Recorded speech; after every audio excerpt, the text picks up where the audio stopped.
So I'm always intrigued by human behaviour, and especially behaviour in the workplace. It's always nice as well to reflect on what you see in the workplace and then connect it potentially with a theory. So let me share an idea with you, and then I want to talk to you about something called the line of resistance. So have you ever been in a situation where a leadership team or your executive or your manager or somebody with authority has made a decision that affects you, where you weren't included, you weren't involved, you had no part in the decision-making process? And when you think about that time, how did it make you feel? At the same time, have you as a leader made decisions or done something that will change the way you do business, but potentially didn't consult your team or share your ideas before you made the decision? You didn't include them, or they weren't engaged. The outcome of both of these things is that people can feel disconnected, not included, not important, maybe even not worthy. And what happens is, I would argue, is that they go on to something called the line of resistance. So what is the line of resistance? The line of resistance starts in a very covert way.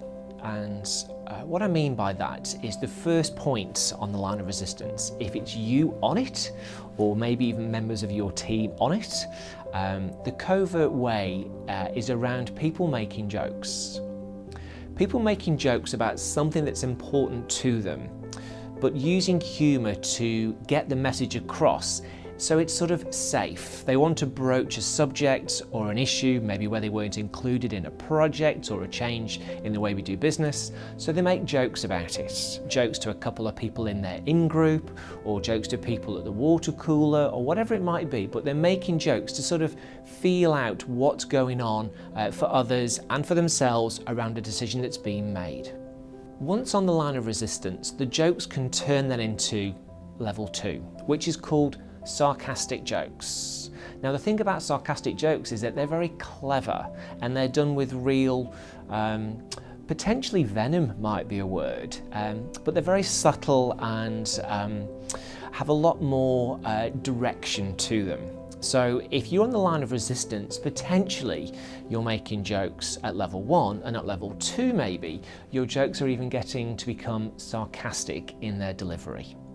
Jokes, sarcastic jokes, now lead to level 3. And level 3 is called excuses. Now either yourself or members of your team, if you're on the line of resistance and working against the decision that's been made, you'll start to find reasons why you don't need to do things, or finding ways to get out of doing something. Why? Because you're not happy. And why you're not happy? Potentially because you weren't included or engaged or involved in the decision-making process.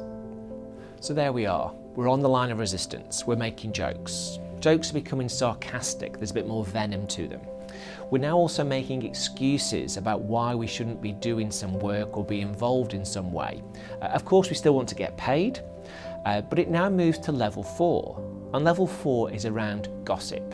So once we're gossiping, we're now trying to feel our way through the organisation by sort of sharing what we think in a very loose way with others. Now gossip of course is very good because it can connect people when the intent is good, because that's what we're here for, connection. But when the intent is around moving away from the group of people that are making the decision, or the fact that you weren't included, then it can be very negative. Level 5 now looks at how we lobby. This is how we bring other people in, how we make this group bigger. How do we get other people to sort of buy into the fact that we weren't engaged, we weren't included, we weren't involved? So we lobby to get other people involved because we're on the line of resistance. So, jokes, sarcastic jokes, excuses, gossip, lobbying, we move to level 6. At level 6, it's called communication breakdown. We're now so far on the line of resistance that we are choosing now to not talk to other people in the organisation, colleagues, other team members, whatever it may do.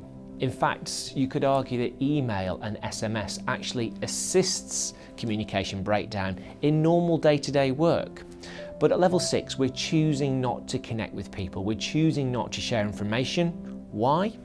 Because we're on the line of resistance. We haven't been included, engaged and involved, so there we are. Now level 7 is called go slow. When I talk to people about this, they often say, oh yeah, go slow, that'll be working to rule. Potentially it is. People choose to do the bare minimum. They choose to do things that maybe are not helping the organisation. Why? Because they're on the line of resistance. And why are they on the line of resistance? Because they weren't involved, engaged, included, or whatever the reason is that they weren't included.